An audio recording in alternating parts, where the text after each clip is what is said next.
abuse, cancer, measles, diabetes, AIDS, cancer.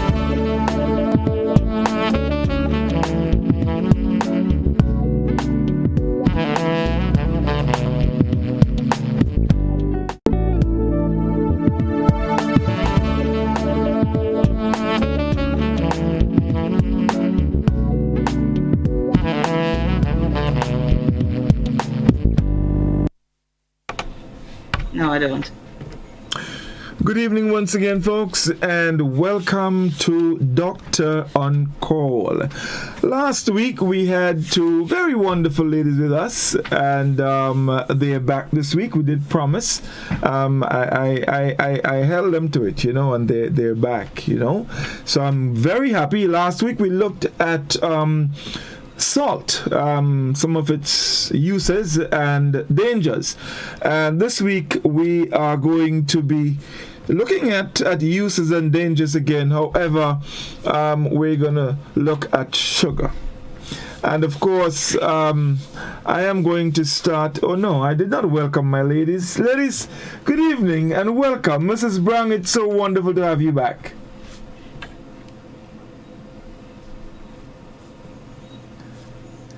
Are you hearing me? I know she's been having challenges with her internet. Yeah. Yeah. All right. Thank you. Okay. Great. Yes, I'm hearing you. Okay, lovely. You're not able to hear me? Yes, I'm hearing you well. I'm hearing you now. Right, lovely. Doc, it's good to have you back, and I'm looking forward to a very lively discussion. So I'm going to. I feel like I'm always here. When you have me back.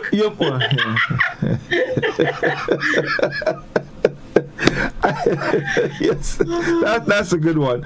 I'm going to start again tonight with Mrs. Browne because, of course, Food and Nutrition Council, they play a significant role in, guiding and helping us to keep ourselves on the right track. Mrs. Browne, I had a friend who once said to me, we dig our graves with our teeth. And it took me a while to understand what she meant by that. And clearly, it was some of the things that we consume. So I'm going to start with you again. One of the best tasting substances, I think, in the world, the universe, is sugar. Excuse me. But it can also be one of the most dangerous where our health is concerned. So I'm going to start and begin with the uses of sugar. It's nice, sweet tasting, comes in many different forms. So let's start the conversation. Okay. So sugar, like you said, we know it's very nice tasting, but it's also very addictive. And because of certain actions it has on the brain and on certain types of hormones in the body that makes you really feel good. So besides the taste, it actually makes you feel good. But what I think we need to look at is how we're adding sugar to the diet and when we're beginning to add sugar to the diet. So when a child is born, again, just like with the salt we discussed last week, the child doesn't have that affinity for sweet taste. So mother's milk has the best balance, and so the child doesn't get too much sugar. But then we move the child on to after 6 months of only breast milk, we move the child on to start cereals. And even some of the cereals that we start giving the children, some of them have honey. Sometimes grandma or grand auntie and a lot of the older folks that really did their best in raising some of us will advise their grandchildren, and maybe they did their children as well, that they need to give the baby some sweet water, some lime boiled with some sugar in it. Give the baby some glucose water. These things may be done from heartfelt caring for the infant, but we're actually developing that infant's affinity for sweet taste. And so as you go on in life, it's a little difficult to break that yearning for sweet. Now, even when we cook dishes that are supposed to be savory, we put in sugar in it. So we cook some callaloo, there's some sugar in it. We cook some stew peas, there's some sugar in it. And these are healthy foods, but we add in sugar to it. The meat is sugar in there. So when by the end of the day, you have a nice, healthy meal looking at the plate, but when you consume it, you're consuming a lot more sugar. And we're not saying that you have to have no sugar, just like we said, we're not saying that you have to have no salt, but we're saying that we have to control and look at what we're actually adding it into. Do we really need it? If we have some golden apples, we're going to, instead of peeling the golden apple and sinking our teeth into it and getting that good natural sweetness, we're going to take it and we're going to make it into a stew. So now we have to add some sugar into it. So it's just everything we can think about that people would prepare, we tend to add sugar to it. There's so many foods out there that sugar is hidden in. Bread, we buy bread from the bakery. There's sugar in it. So we're getting sugar, we're getting a lot of added sugar in the diet without us actually adding sugar when we're preparing foods at home for our family. When you're outside and you buy food, you can't really control what the people put in it, but you know when you taste a sweet pot. And so you know whose food have a lot of sugar in it. Right. So let me switch over to Doc now. And I'm going to do that a little more often. Doc, sugar must have some good use to the body. Let's talk about that a little bit first before we go on to the most serious issues. Well, good evening to everyone in Grenada, since I wasn't allowed to say good evening earlier. But this is home. Anyway, sugar. You know, if you went to the lab or you went to your doctor's office and he checked your blood glucose, because glucose is the most simple form of sugar and that which is needed for energy. So you need energy for your muscles to move, for your eye to blink, for your heart to beat, for your skin to feel warm or cold, for the nerves to act, whatever. That's your currency of energy. That's what you take. Like when you go to the market, you need money, right? For your body to function, you need glucose. But you must have some, and there's a limit. Tells you between 80 and 110, 120 milligrams in every 100 milliliters, right? Is what is normal. So there must be some need that you have. If you're hungry and your sugar drops very low, you feel sick, you faint. Some people faint. If your sugar is persistently high, we say you have diabetes, and that has its own effect. So the bottom line is that we need sugar for energy to do our basic activities. I can't walk anymore, I'm tired. Let me get some juice, or let me drink a malt that have way too much sugar, because one malt is half of your meal for the day. And you feel better, you feel energy booster, right? Even if you eat a fruit, after a while you feel good. So you really do need it. It's just that what you don't need is the excess.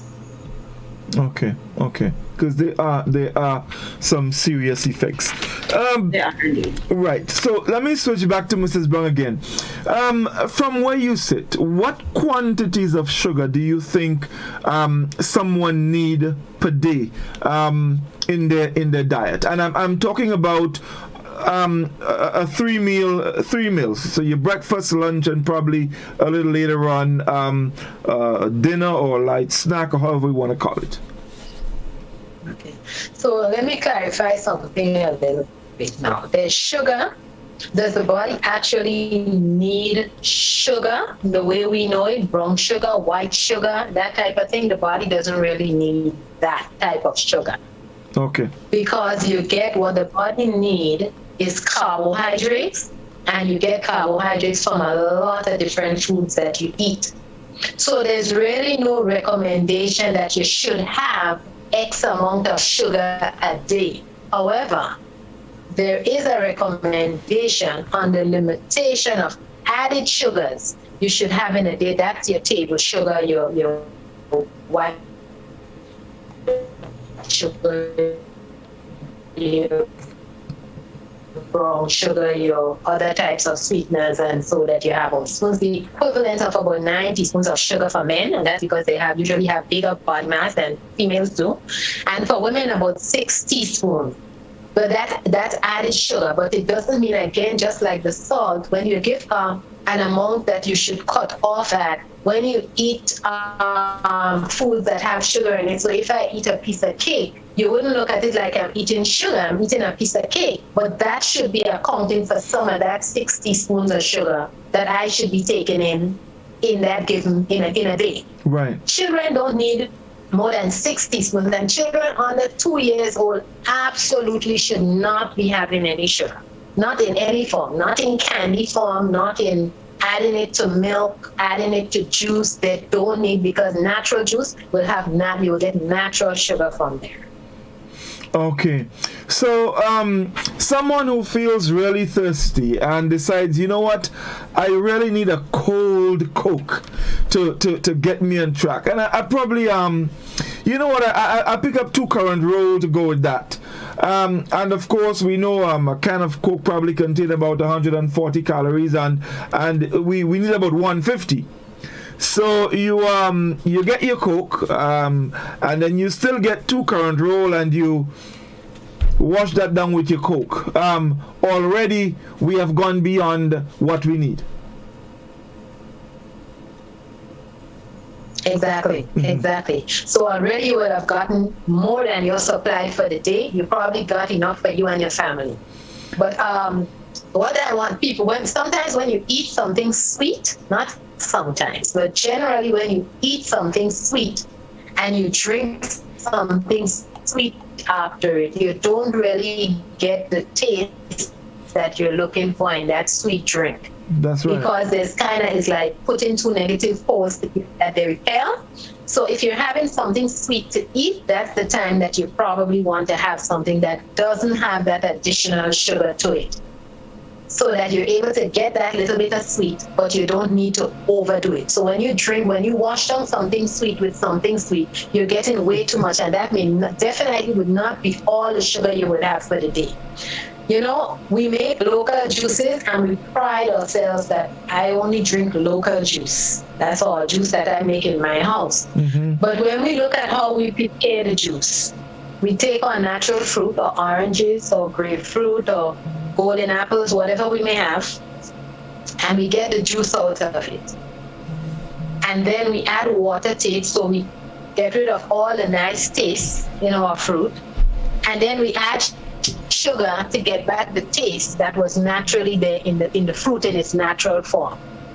So even though we're drinking local, what we call local juice, which is not really local juice, it's really local drink, we're getting a whole lot of sugar for that. So when we have our meal that I spoke about earlier, we add sugar to everything, and then we send that down, as you say, we wash it down with some of our local juice.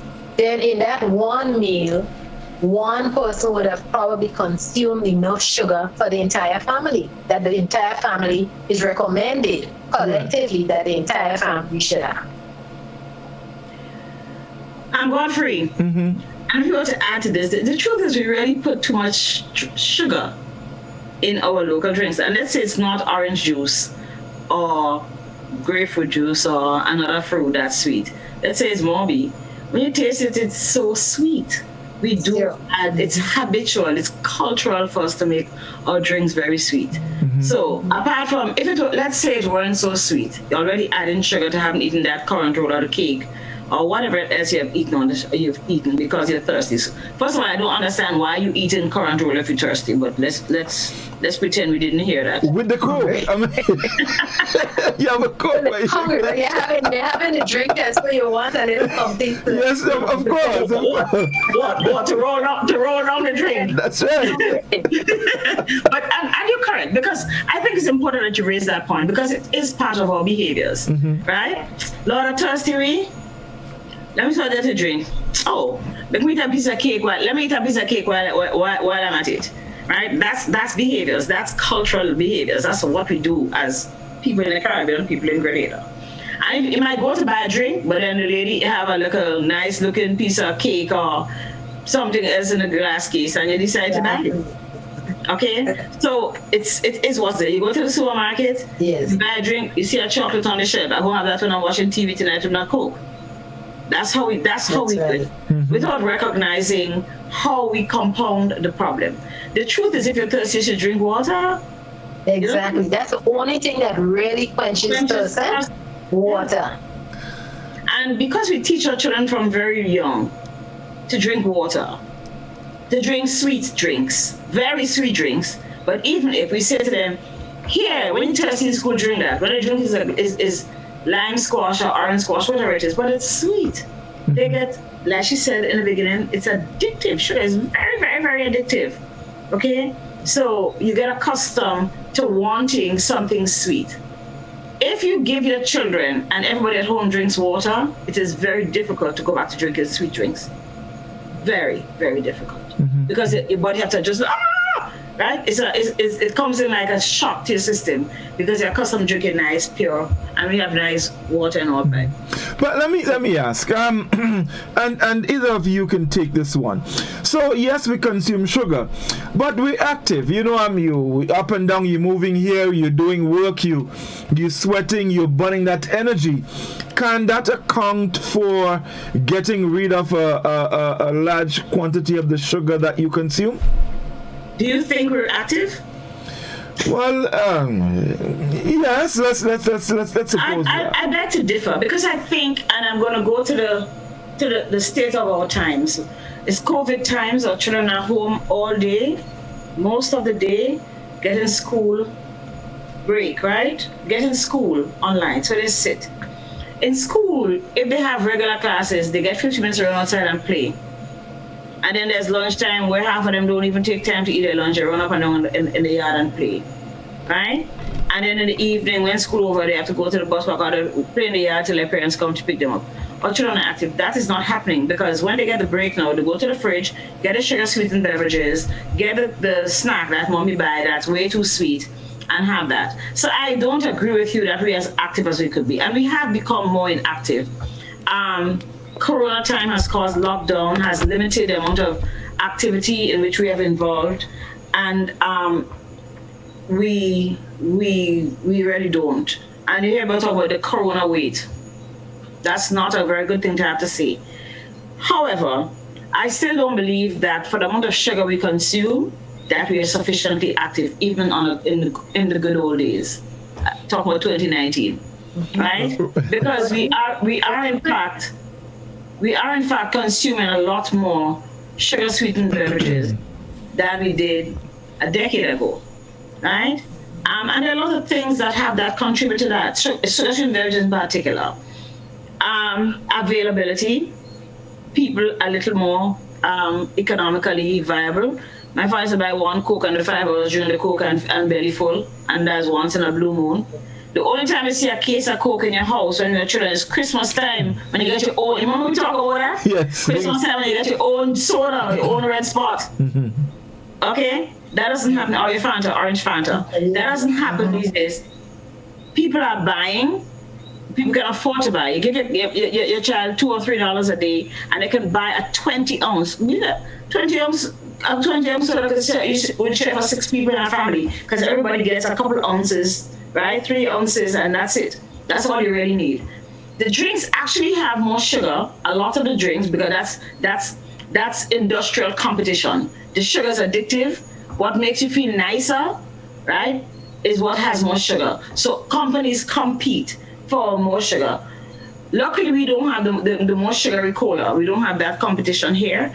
But in other countries, you know that the Coca-Cola is sweeter because they have to compete with Pepsi, and Dr. Pepper and all those companies, where it's really, really sweet. Yes, right? Yes, indeed. So we consider it's available, we can afford it, but there's marketing of every kind. You know there's a way to go to the supermarket, right? Do you know that? When you go to the supermarket, you head left. What's on the left? On the left is the fruit, the vegetables, all the green groceries. Think about your supermarket. Then the milk and the lactose products, right? Milk, sugar, milk, cheese, yogurt, all those kind of stuff, right? On there, and then you go, and then in the back you have the frozen things, right? If you head right, you get up. The first thing is sweetie, alcohol, crackers, right? And those are other forms of they just spoke of carbohydrates. They are refined carbs, which we get from those highly refined foods. Fancy biscuits, cookies with cream, cookies with red thing on top, cookies with red thing in the middle, cookies with all red things, but they're all sweet. Too much sugar. I'm serious. And then there's drinks, there all those sugar-sweetened beverages. And we see in our supermarkets these days a multiplicity. And I don't know where they come from. After we have so much mango tree, why are we buying boxed mango juice? Right? You see it, and you see parents go there. They try and pull their kids because marketing says you should have, I don't know the names because I don't have little children, okay? But you see children telling mommy, I want this. And mother buys these pretty colored boxes. And really and truly is what the box costs because what's inside is not nutritious, is water with sugar and a little bit of hint of mango or hint of pineapple or something. So nutritionally it's poor, but it's available. It's pretty, it's attractive. So the marketing alone make our children want it. Plus, if I go to school and my friend have a little, I don't know, the little fat boy bottle of juice, right? I want one, you see, you know my name? Chubby.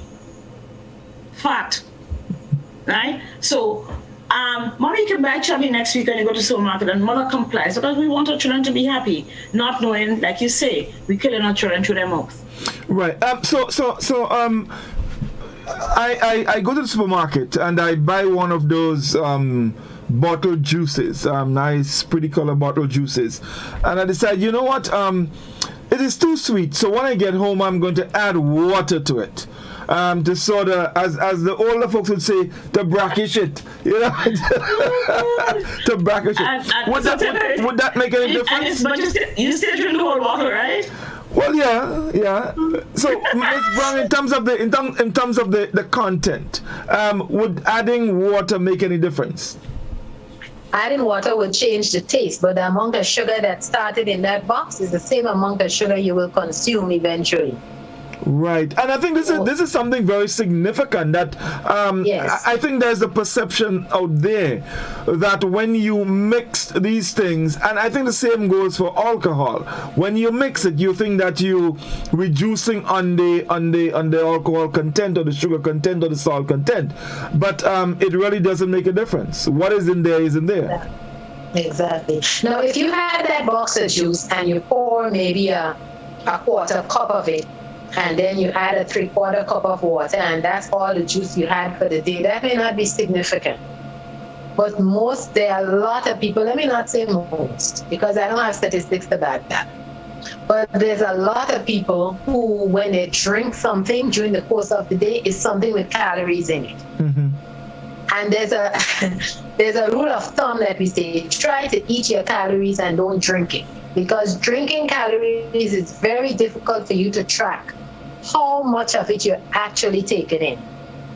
And let me go back a little bit when Dr. did talk about the activity, and sometimes we used to see the activity and the weight gain that came after COVID. But we have to remember that times have changed. It's not just COVID, because most of us, a lot of us, sit in front of a computer for hours of the day, and I'm guilty of it too.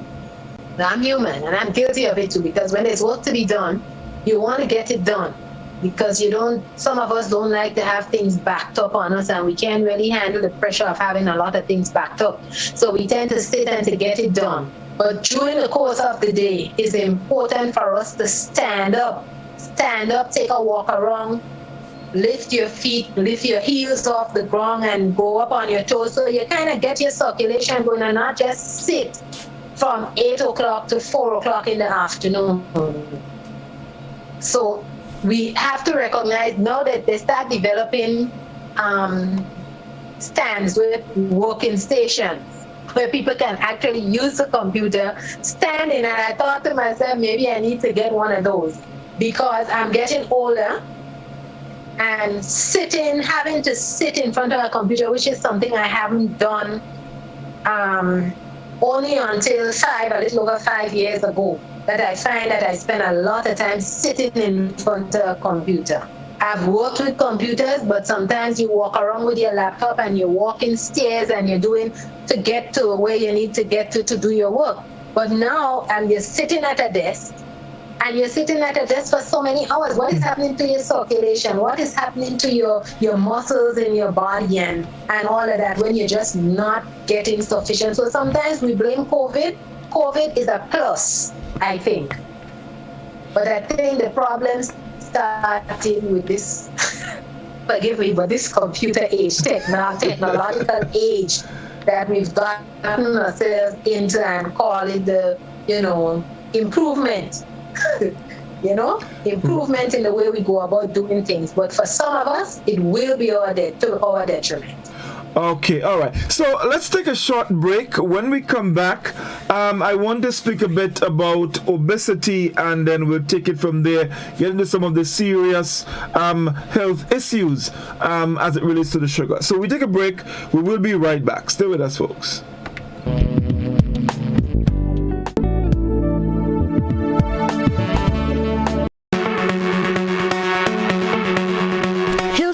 Pharmacy offers both wholesale and retail pharmaceutical and over-the-counter products. We have the most competitive and affordable prices. We are the agents for Vit Plus multivitamin for healthy everyday lifestyle and Sonatogen powder. Hills and Valley Pharmacy supplies the best quality, name brand clinical products such as Rescue Oil, Bio Oil, Neutrogena, Aveeno, and Clarisil. We offer the most convenient opening hours. Our telephone numbers are 435-6904 or 6903. Remember, at Hills and Valley Pharmacy, your health is our business. We care. Now open, Hills and Valley Medicare Center, your one-stop for medical supplies, massage therapy, physiotherapy, and an in-house physician. At Hills and Valley, your health is our business. How going on, boy? Hey, good old things. Hey, Daisy. Yeah. Boy, in line, boy. Your house looking a real good day. Boy, it's thanks to the hard-working and professional staff at the Housing Authority of Grenada. They handled me real nice. They did my plan, they did the construction, and I didn't even have to worry about a thing. They were there with me every step of the way, supervising the job, asking me about my concerns, giving me feedback as the house took shape. They were there from start to finish, and even put the keys in the palm of my hand. I give them an A++ for customer service. Oh, it's people from housing bad, boy. Boy, not bad. Excellent. If you're thinking about constructing your home, why not consult the Housing Authority of Grenada? You could visit them right down in the Sandino complex or give them a call, 440-1015 or 440-1016. Or check out their website, hag473.com. They go handle you. They go jog your blocks, they go draw your plan, they go tote your materials. Hey man, where you going? The Housing Authority of Grenada is your choice for affordable housing and a stress-free construction experience.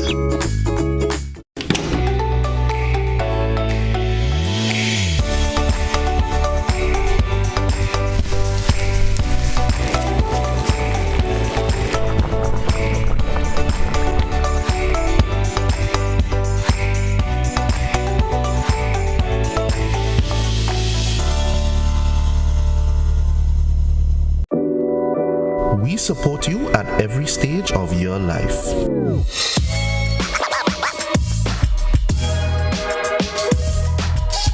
For business,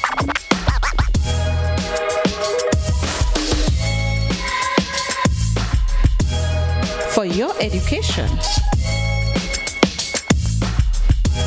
for your financial freedom,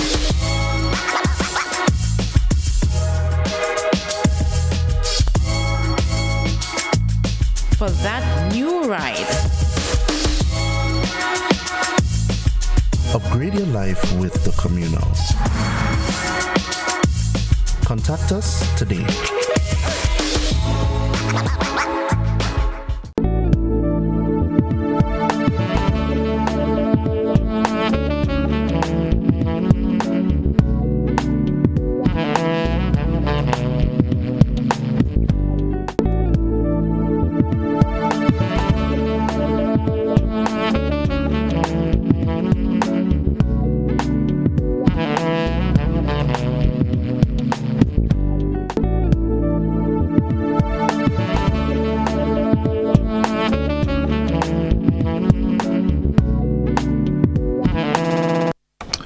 Welcome back, folks. It's Doctor and Call. In case you just joined us, Dr. Sonia Nixon is with us and Mrs. Lydia Browne.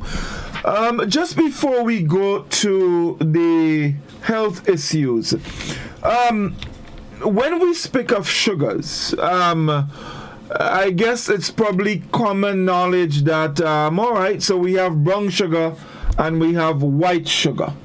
Is that where it starts and stops, Mrs. Browne? No, you have other things, other forms of sugars.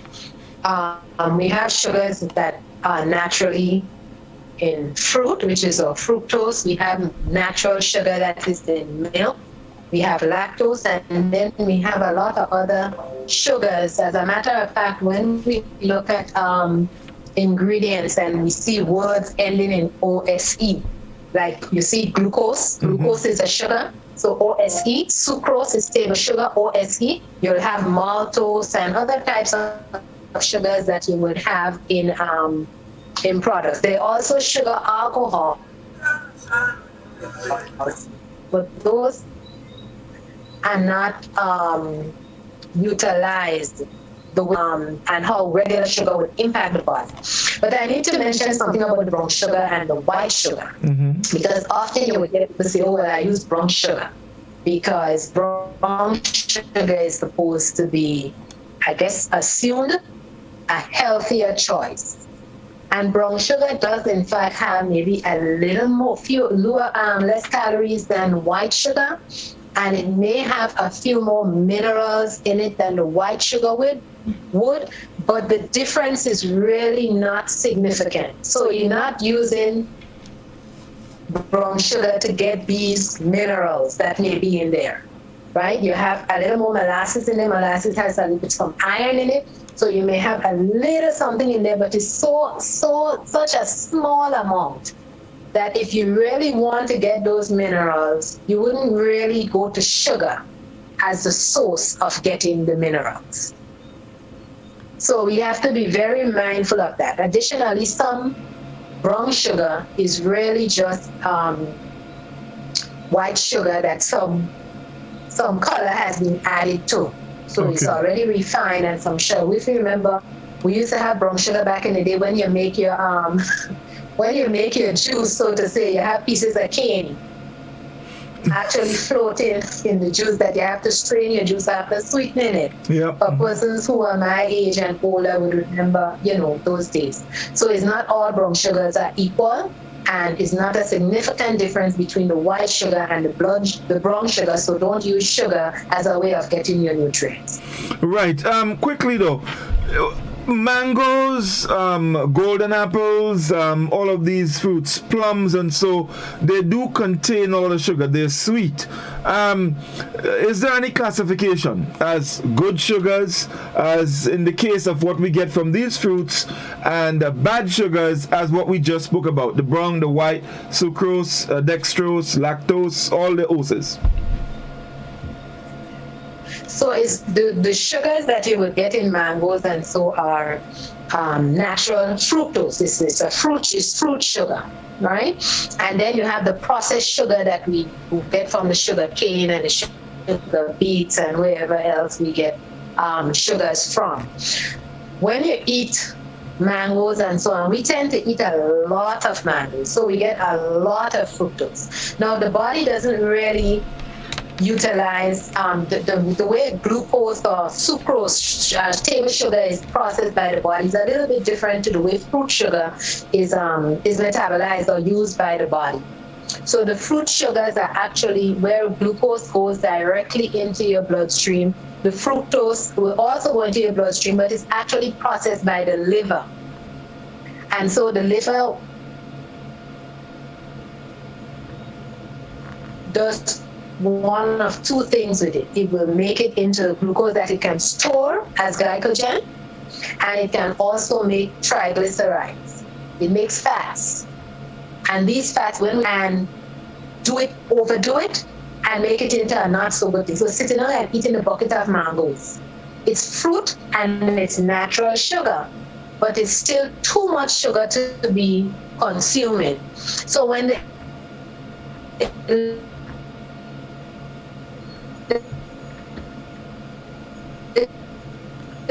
has to make all these fatty tissue. Then you develop things, and especially high fructose corn syrup out there. That is now we used to have people having alcoholic liver disease. Now we have fatty liver, the liver getting fatty. And the liver is a muscle, so it really doesn't need to have all that fat on it. And then now we have people getting non-alcoholic fatty liver disease because we're consuming all this excessive amount of carbohydrates, particularly in the form of refined sugars. Okay. Like the fructose corn syrup and our regular table sugars and so. So it makes a difference. It's a healthier sugar if you eat it naturally, but it's still recommended that you don't go overboard, because it's fruit bound, and be comfortable with it, because it will affect your body, and your body will store some of that excess as fat. Okay, wonderful. So Doc, a lot of talk about the sugars, and Mrs. Browne just spoke about some of the sugars will be stored. And when we talk about sugar and health issues, one of the first issues that come to mind, obesity. How does sugar contribute to someone being obese? And then we would go on to diabetes and some of the other health conditions.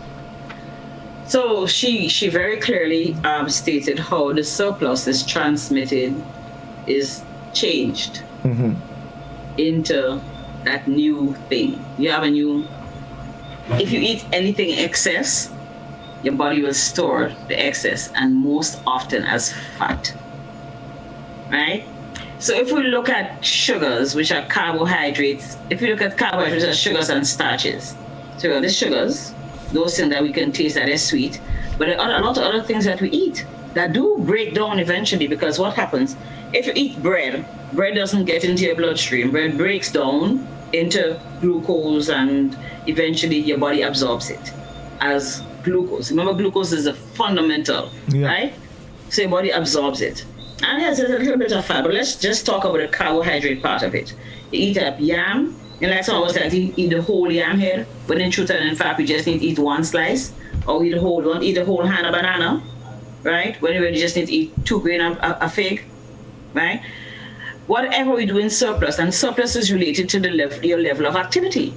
So if, like me and you, we sit in our office all day, our breakfast needs are going to be much less than the guy who's out there driving a sledgehammer, right? Or walking up and down calling traffic on the street, right? Or who's an athlete and training hard for 6 hours a day. So our energy needs are going to be much less. But some of us consume more than these people who work hard. A man who's a carpenter, a man who forking an acre of land for the day, right? We should not be eating as much as they are, because they need a lot more energy than we do, right? So whatever surplus we consume changes it into glycogen or fat. And Mrs. Browne mentioned triglycerides, which are particularly toxic. If you have surplus fat in your diet, it will translate into fat and sometimes cholesterol. So all of those are compounds that come out of our diet. But in speaking specifically of the carbohydrates, we will have them translated into fat when you have excess of storage. Because your body feel, let me hold on to this just in case there's no food for the next 6 months. Let me store it. But we already are eating more than we're supposed to eat. And we're eating more of what we're not supposed to eat. So your body now has this hard task of finding places to store. And of course, you wouldn't get more fat cells. What you have is the fat cells that you're born with are just going to get bigger and bigger and bigger. And that's what happens. So you get fat. But, your fat cells, there's a lot of toxicity, a lot of toxins that are also stored in these fat cells. And the whole, how they function can cause it to develop the diseases that we have, especially like diabetes, right? So just that. I was speaking to someone today and I was saying, the research is showing more and more that obesity is one of the greatest risk factors for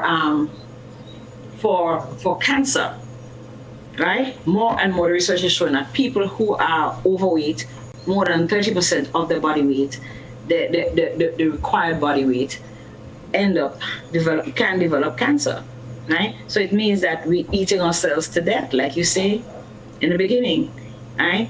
Controlling your body weight is in fact shown to prevent you from developing all of these diseases. In the case of diabetes, is even a little more different. I'm sorry, I just have a lot of mosquitoes, so I'm a little fidgety. In the case of diabetes, for example, you have even another dimension, because now you have the organ that normally controls how you use the sugar, the glucose in your bloodstream, just to produce energy, just to come and turn on the computer and stuff. And that is not happening. So the kind of different mechanisms, right? So one is just having fat on board. One is having a surplus of glucose in your bloodstream that your body is not able to use for its own use. So even if you eat now the normal amount you need, it still look like too much because your body is not able to use it. Okay.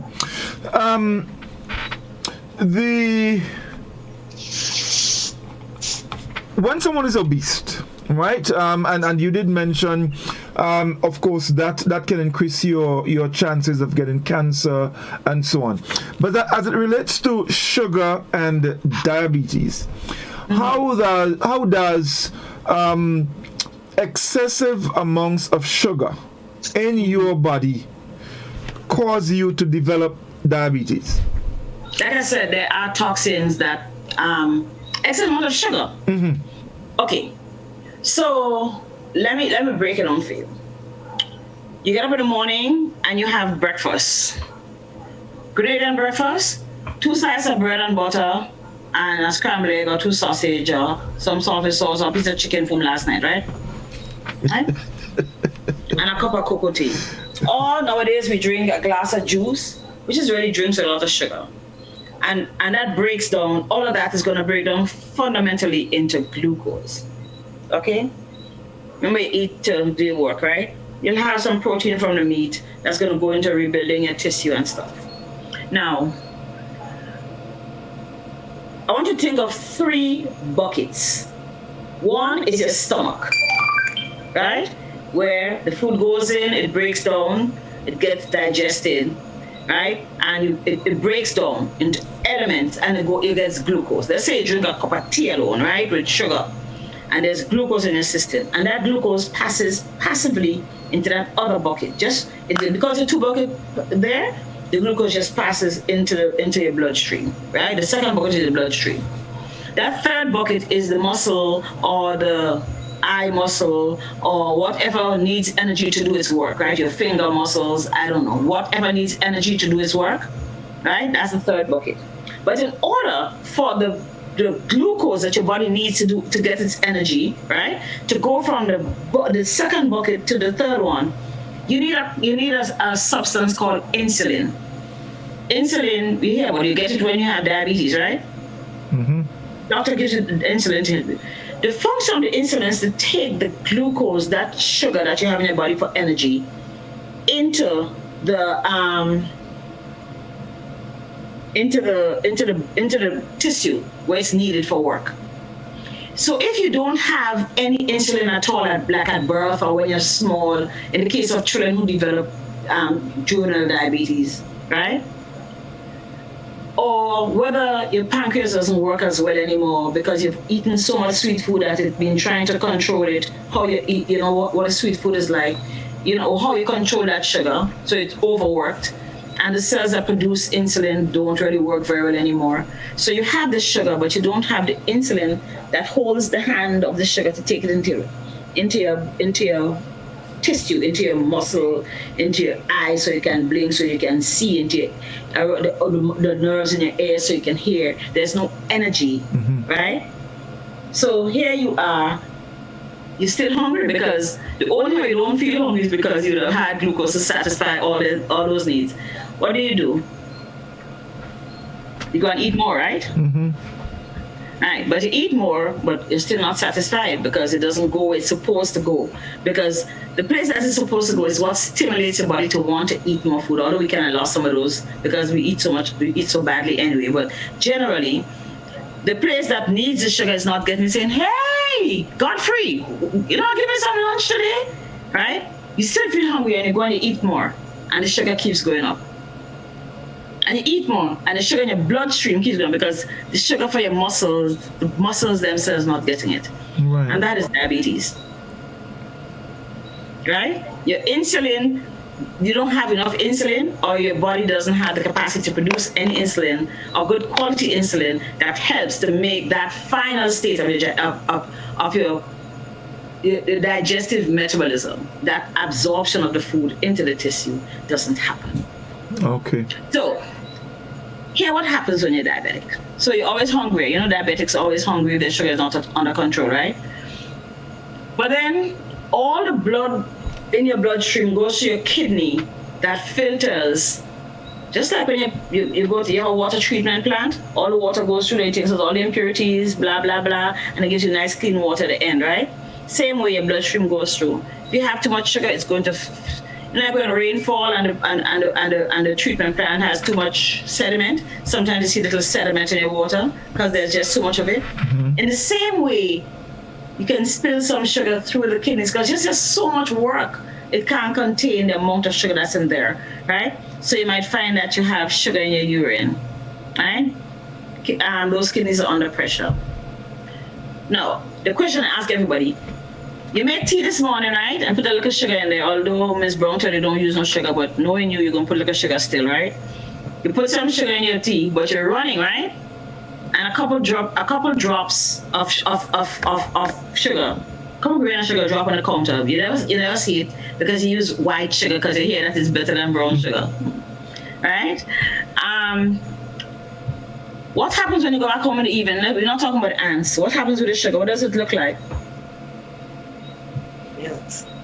What happens to the sugar? Yeah, it gets sticky and all of that. It gets wet, right?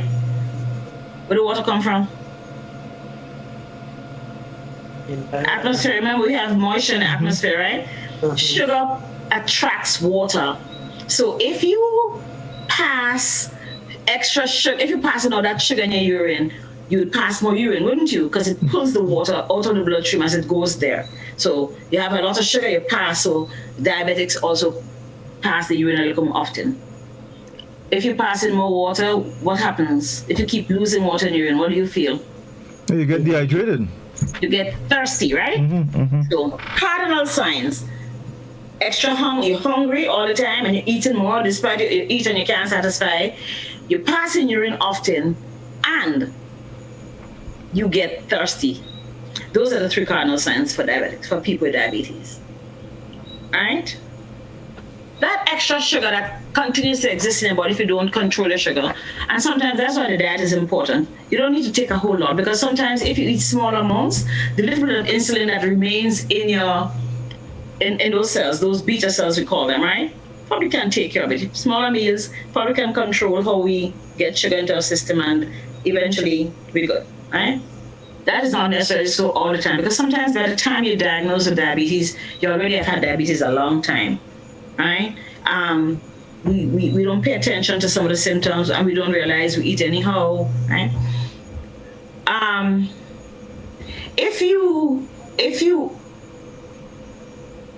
you change the way you eat, you may find that you can control the diabetes. But That surplus of sugar in your bloodstream, what it does is coat your red blood cells. Your red blood cells carry oxygen all around the place, right? And red blood cells is kind of like, you know, the pizza man on TV that makes a pizza and the pizza twists up and dance up. So think of a red blood cell as that.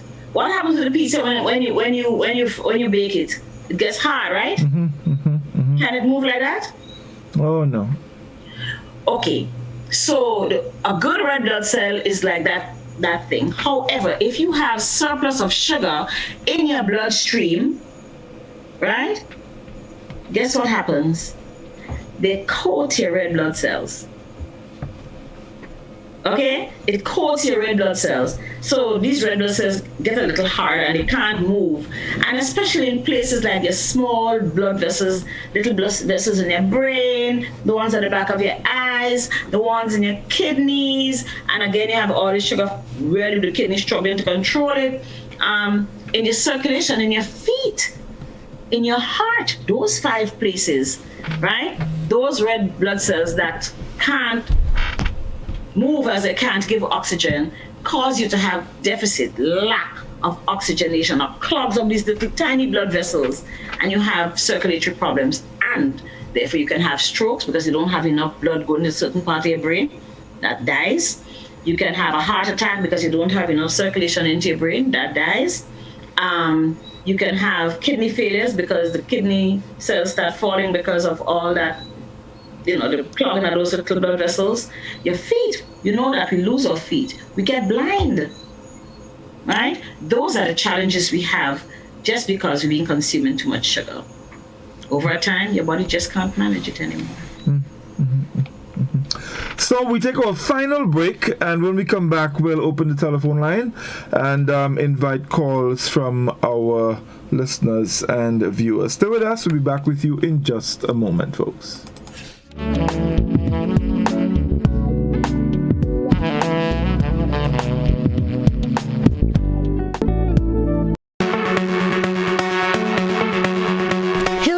Pharmacy offers both wholesale and retail pharmaceutical and over-the-counter products. We have the most competitive and affordable prices. We are the agents for Vit Plus multivitamin for healthy everyday lifestyle and Synatogen powder. Hills and Valley Pharmacy supplies the best quality, name brand clinical products such as Rescue Oil, Bio Oil, Neutrogena, Aveeno, and Clarisil. We offer the most convenient opening hours. Our telephone numbers are 435-6904 or 6903. Remember, at Hills and Valley Pharmacy, your health is our business. We care. Now open Hills and Valley Medicare Center, your one-stop for medical supplies, massage therapy, physiotherapy, and an in-house physician. At Hills and Valley, your health is our business. A message by the Grenada Distillers Limited. You want a hand sanitizer to do 3 things: kill germs, be gentle, and to go where you go. You can get all of that in our hand sanitizer. Hard on germs, gentle on hands, affordable. Remember, hand sanitizers contain alcohol. Keep away from heat and flames and avoid contact with eyes. Available at retailers island-wide. A message by the Grenada Distillers Limited.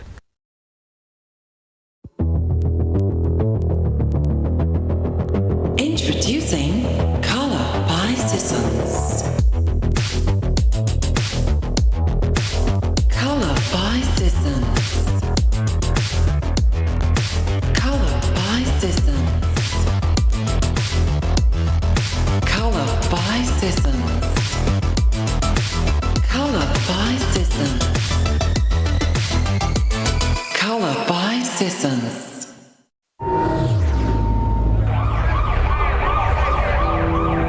Back in 2018, I ran into some conflict with the law, which led me to being in a rehabilitation center. While I was there in the beginning, I thought all hope was lost. But then I found myself being engaged in a lot of rehabilitation programs and skill-based activities, making better use of my time, and then I started getting back some hope and began moving forward.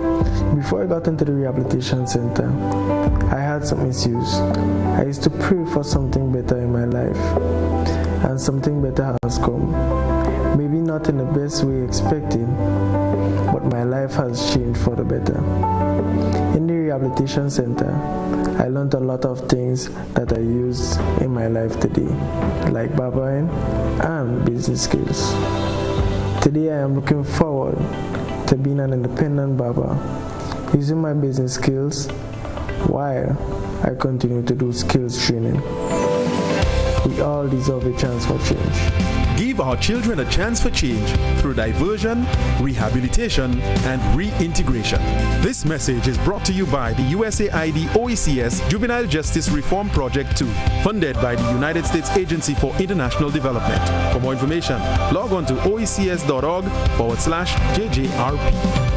Greetings, this is Eugene Gattuz, and I'm inviting you to join me every Saturday morning from 10 to 12 on K105 starting March 20th as we bring you the brand new program, Grenada's Music to the World. We'll be featuring music from all genres by Grenadian artists at home and abroad. If you're a Grenadian artist and would like to get your music featured on the program, please send it to grenadasmusictotheworld@gmail.com. Celebrating our own Saturday mornings 10 to 12 Classic Radio beginning March 20th. See you then.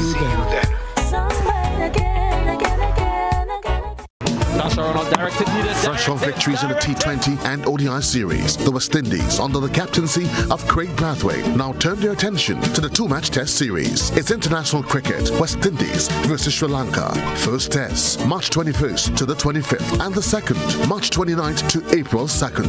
It's cricket, lovely cricket, live on Classic 105.5 and 105.9. Broadcast of the Test Series West Indies vs Sri Lanka is made possible by Grenlec, serving the nation, Spice Isle Imaging Center, Republic Bank, we're the one for you, Camahorn Medical Center, and Quartz Grenada Limited, bringing value home.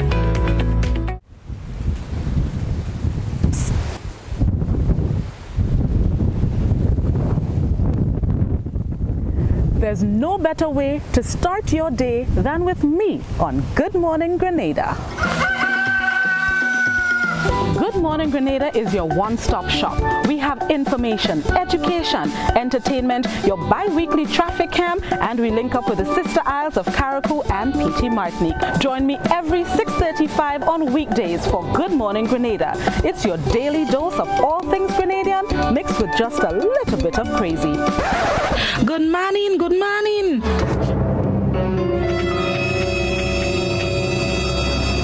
I said just a little bit of crazy. I tell all of the things that take me. Good Morning Grenada, 6:35 a.m. on weekdays, available on all GBN platforms. Start your morning off right.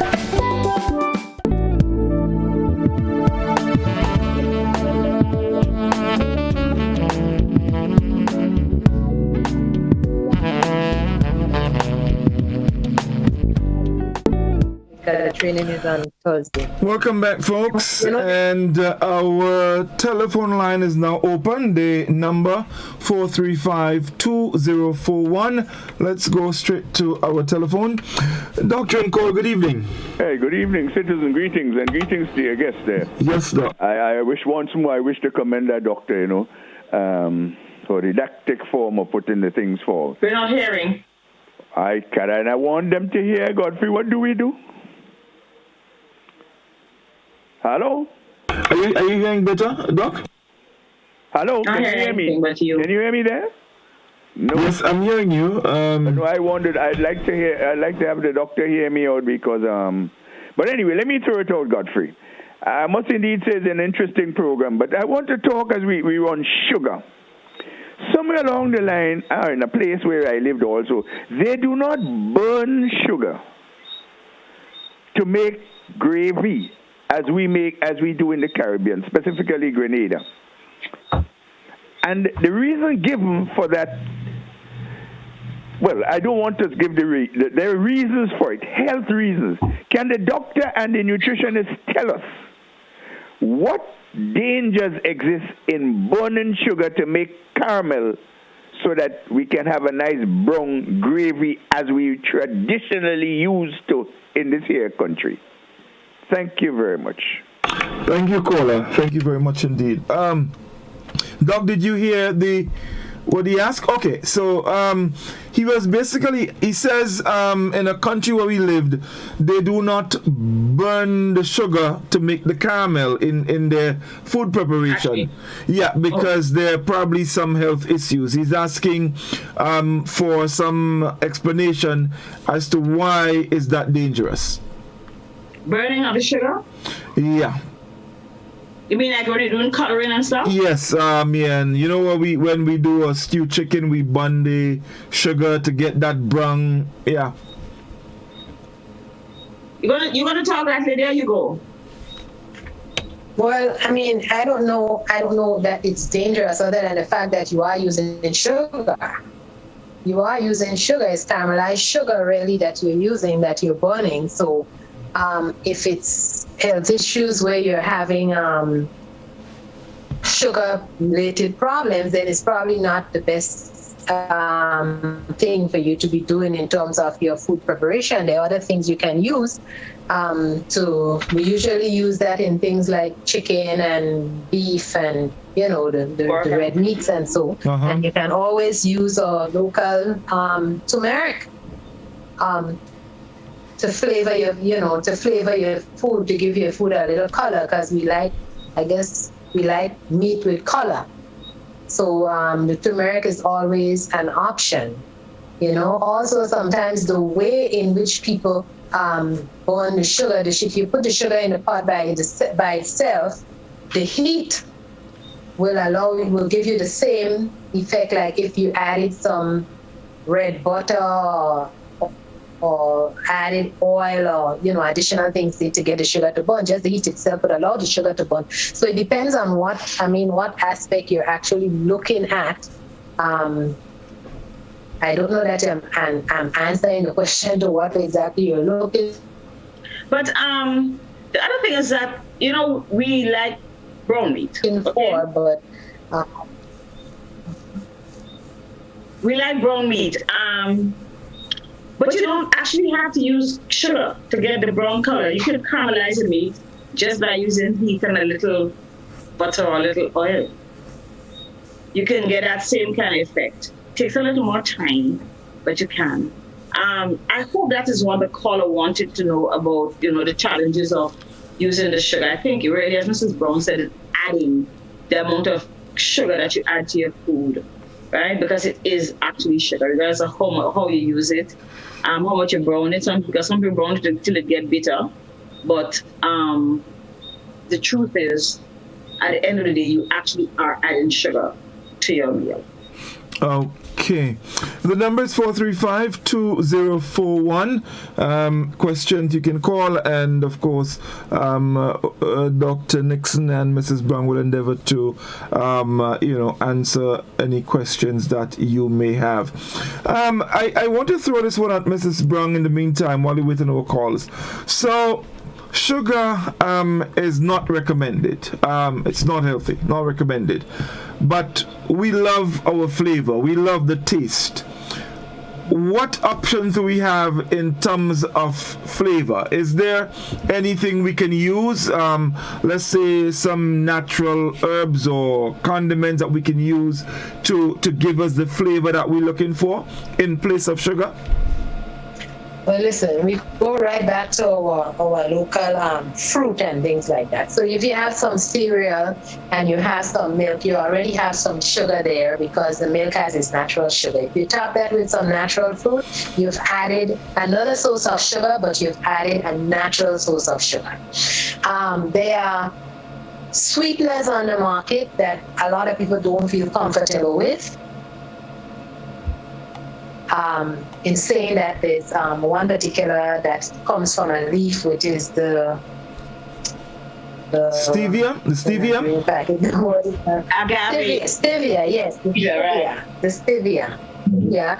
Agave also comes from a plant, but agave is going to have some level of glucose as well as sucrose to it. But the stevia is probably one of the most natural sweeteners that are on the on the market.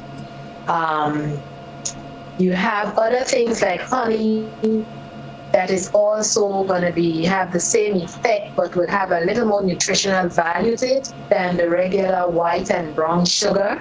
Molasses has a little more nutritional value to it than regular, the refined sugars.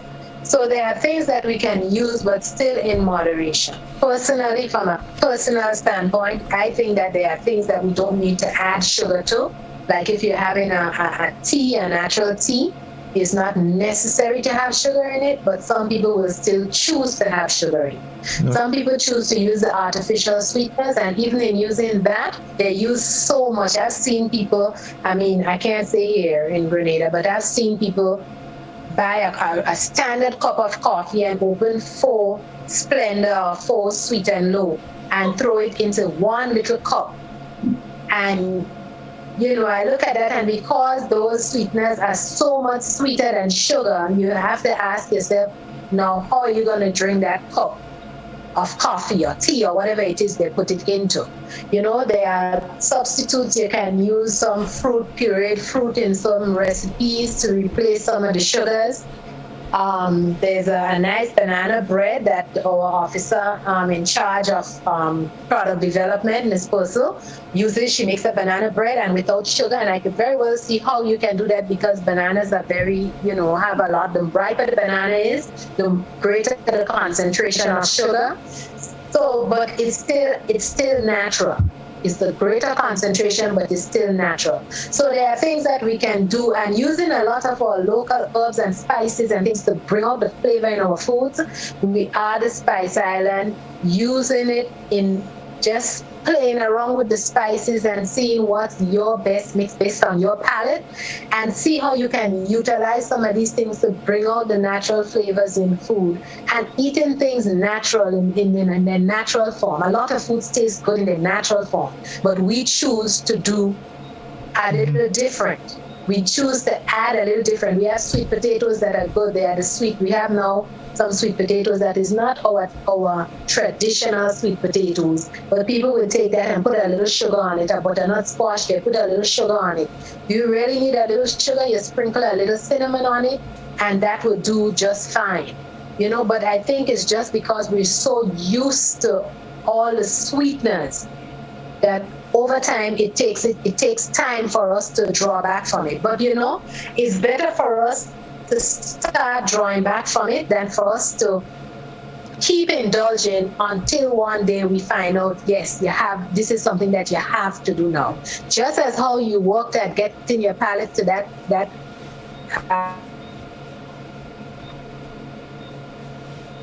having that affinity for that sweet taste, you can start working yourself back towards appreciating the natural taste of food in a natural form, and not adding things to satisfy things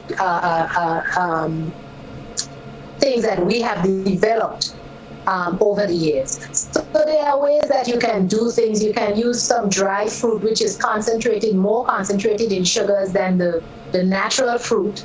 Again, but you can use some of that, raisins and they have a lot of dry apricots and different things they may have on the market that you can buy, but you can also dry your own fruit and utilize it in some of your recipes and so. Okay, wonderful indeed. Doc, you want to come in with?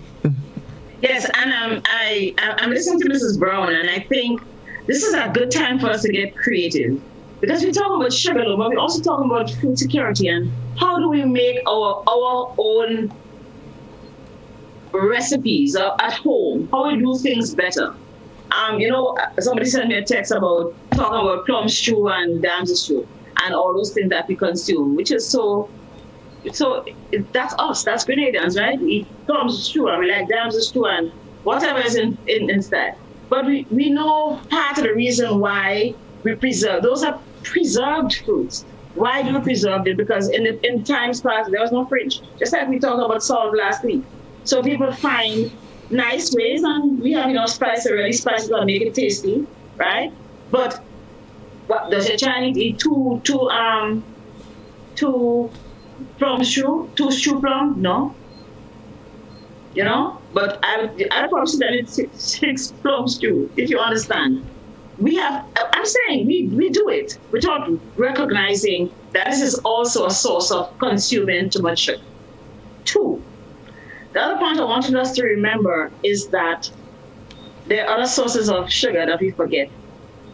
Alcohol and alcoholic beverages, of which we consume way too much. I know we have the habit of thinking, I keep telling the people, and I've said it in this media word, we cannot empty the vat at Clark's Court. Do not try. We cannot empty the vat at West Hall. Do not try. And we have to go back to moderation, because at the end of the day, remember, alcohol, what we take to make alcohol, sugar, right? That breaks them before we know it. And if you have 6 beers, you would have had, 150 calories per beer? If you have 6 beers, 15 6s are 80. 800 calories just one evening while you're sitting down. And then you might buy a piece of roast chicken, barbecue chicken with all that slathered sweet sauce on it. Exactly. And 2 big slices of white bread with all that carbs that's going to disintegrate into 300 calories of sugar. And the sugar added in making the bread. And yes, and right. So apart from the flour that breaks down into glucose, the sugar added in making the bread.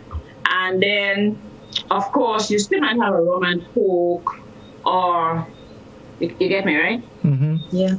Or you start with something a little softer, like one of the a Smirnoff Ice or Haribo. And I'm not calling these things to put them down. I'm saying be aware of what you're consuming, because that is empty calories. It has those don't have not even a hint of mineral, okay? Right? They taste good, and we can become, especially it's getting hot, people drink a lot more fluid, and sometimes we think it's nice having an alcoholic beverage. But remember that they too do provide way too many calories. One drink is actually probably what you should have, because you can. The more you drink, the more you forget. Okay. All right. So, let's go back to the telephone. Doctor and call. Good evening. Hello. Good evening. Good evening, caller. Good evening to the doctors. What's about using honey? Okay, caller. She's asking about honey.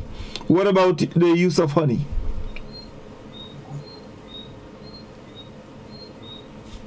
Honey has, like I mentioned a little while ago, honey has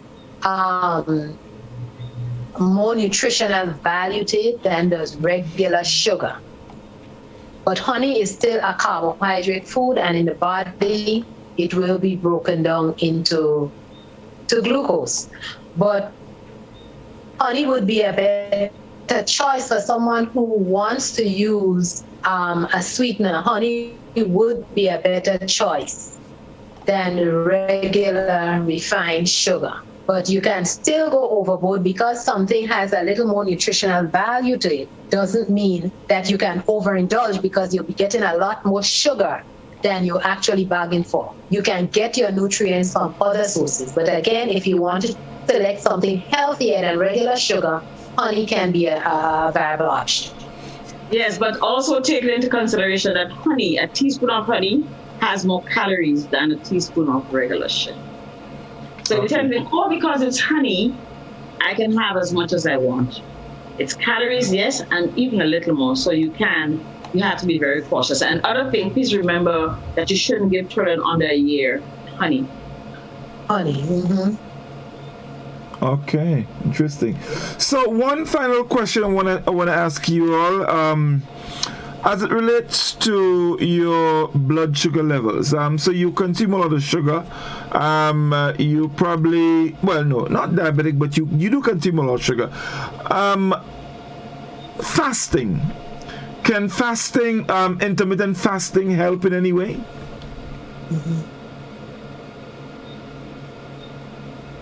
You know, I looked at that recently, and I saw that yes, intermittent fasting can have some effect, But there was also a warning on persons who on certain types of medications for blood sugar control being medically supervised with intermittent fasting. As they say, eating intermittent fasting is basically that you're eating within a particular range of hours, and you're fasting for the greater part of the 24 hours. Also, with intermittent fasting, it's a lot of the times it is recommended that the carbohydrate content of the diet is still reduced, and so you can get the benefit from that. But if you're looking at dietary changes and you actually reduce the amount of carbohydrate, no matter what source it comes from, but you reduce the amount of carbohydrates in your diet and you increase the amount of greens and maybe add some protein and so in the diet, your blood sugars will come down because you're not getting as much carbohydrates. You will get some from your vegetables. And by vegetables, I mean what we consider greens. I'm not talking about whether it's green or orange or whatever, but whatever we consider greens. I'm not talking about bananas and sweet potato, and so those are starchy vegetables. So I'm talking about non-starchy vegetables. You will get a little bit of carbohydrates from it, but it's significantly, and I say significantly less than you would get from any of our ground roots and tubers, from any of our rice and bread and those type of things. There is very unlikely that you will eat so much vegetables that you would interfere with your blood sugar to any significant extent. So it's not just intermittent fasting and then eat whatever you want within that period, that 8 hour, 6 hour, whatever period it is you're working with, but it's also controlling and making sure that you eat foods and pay attention to the nutrient content of what you're eating, and not just eat because you have so many hours to eat. So you're going to kill food dead within those hours, and then expect to still get the benefit from it. It doesn't work like that. But yes, you can have some benefit from it. Okay. Yeah, so you really do need some counseling, and maybe if you want to embark on intermittent fasting, you really should see like a nutritional counselor one.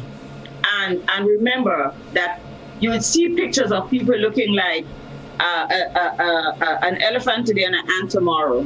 That's not real time, right? That's God time. It takes a lot of days. It takes time. You don't see effects. Some people don't see effects or even change in their weight or might add weight, right? Some people don't see any effects in any changes in their weight for like up to a month or more. So people have to understand. First of all, one size does not fit all. Second, as Mrs. Browne said, because you eat less also means that you have to eat 2 times as much as you eat. Because people feel that they can eat anything. I only have 6 hours to eat. Let me eat. No. It is something that's being tailored. You're really trying to get to cut the amount that you consume. 3, you need to be supervised, especially if you have conditions like diabetes and other conditions, especially young people who may have juvenile diabetes, definitely need to be supervised. And of course, it's not going to happen overnight. Okay, so let's take a final call before we wrap for this evening. Doctor and call, good evening. Good evening. Good evening, caller. Good evening, Doc. I would just like to know what causes heart trouble, right? And if one realize that they have had heart trouble, what can be done to help? Thank you. Thanks a lot, caller. Right, so just a little off, what causes heart trouble, and if one has it, what can they do to What help? Causes heart trouble? Yeah. Well, since you're on the question of sugar, sometimes people with diabetes will also, like I said, develop heart trouble. So there are people who are born with heart problems, congenital, born with heart difficulties. They're probably in our environment, the thing that most affects us is high blood pressure, right? In relation to diabetes, almost everybody who has diabetes have elevated blood pressure, right? And there are lots of things, there are lots of symptoms that you'd have. Shortness of breath, you may have had a heart attack, you may have chest pains, whatever it is, right? Can't do as much as you do. You have to walk from here to next door. You know, one time you walk 4 steps and you get tired. Okay? So those are some of the things that you see. If you think you have heart problems, you need to at least go to your primary care physician, whether it's in a clinic or your general practitioner who you see there, so you can be primarily, well, at first, evaluated, right? If you have conditions that can cause heart problems like hypertension, you need to really work hard at making sure you take early control and good control over your high blood pressure. If you're overweight, you probably can develop heart problems without even having those things, because there's so much work for the poor little heart to do, right? Think of I and Lydia having the same height. I'm probably twice Lydia's size, not quite, but right? But if I'm 250 pounds and somebody's 125 pounds, think how much more work the 250, the heart will have to do for same age, same gender, same kind of occupant, but think of how much more work it has to do just to keep the blood circulating around that one little heart. By that one little heart around that bigger body. So if you are overweight, it is first of all important that you lose weight. If you have hypertension or diabetes, you have to make sure they have those under control. If you've had a congenital problem, maybe you have been seeing the doctor from your child. But if you're worried about your heart working, you kind of need to go see a doctor. Okay. Well, Doc, thank you very much. That's all the time we have. So I'm going to give 30 seconds to Mrs. Browne and yourself to make any closing comments. So we'll start with Mrs. Browne. Okay. I just want to let people know that we are here to support you. We're not here to tell people what not to do, but to tell people how to do. And not that we know everything, because there's so much change in nutrition. From my end, nutrition is a field that is ever evolving. So none of us know everything. Today we know something is good, tomorrow it's bad. But again, we're going by the science. Sugar is something that we like and that we've grown to like. It is not something that is necessary in the body. You eat food, your body will get the glucose that it needs. You don't need to add sugar to your food. We need to pay attention to the foods that may have added sugars to it, or see yogurt and know that things like milk has natural sugar and fruit has natural sugar. And at the end of the day, it's sugar in the body. So we have to be mindful where we add in the sugar. Do we really need to add it? And eat mindfully so that we can have a healthier future ahead. Thank you very much, Mrs. Browne. Doc? So 2 things, and I'm going to look at a bigger sphere. Of course, we need to follow the rules. We need to change. A lot of changes that we need to implement in our families. And we need to seek knowledge, because I find sometimes people wait for somebody to tell them. The world in your hands. Everything you want to know is in this. Go in and Google it. It's there. If you're concerned, go to the World Health Organization or the CDC or one of those sites that have a lot of public reputable sources. Reputable sources. Thank you. Right. Go to sources that tells you, because sometimes you see things and people jump to because it's a fad, it's a new fad, it's this, is that, right? Go to the sources with a lot of research. 1. 2, that, we're so concerned about the challenges with sugar and salt and fat and its impact on the health status of the nation in relation to chronic diseases. So the Chronic Disease Commission is really pushing for these conversations with the public. The Chronic Disease Commission is a civil society-based organization, so it belongs to people. It is run by people who are out there in civil society, but who can advise the government on what are the challenges, especially in chronic diseases. And supporting currently the whole thrust to remind people by advocating for front of package labeling. We talked about it last week. We're going to talk about it again, and you're going to hear a lot more about this in the media as the weeks go. We have to be reminded. We talked tonight, and I'm sure everybody who's listened thinks, they've gotten good information. I'm going to try and make amends. But like I tell you, Pastor used the same Bible last year, it's been used for 500 years. We have to remind people every day about the things, that they can do to help themselves.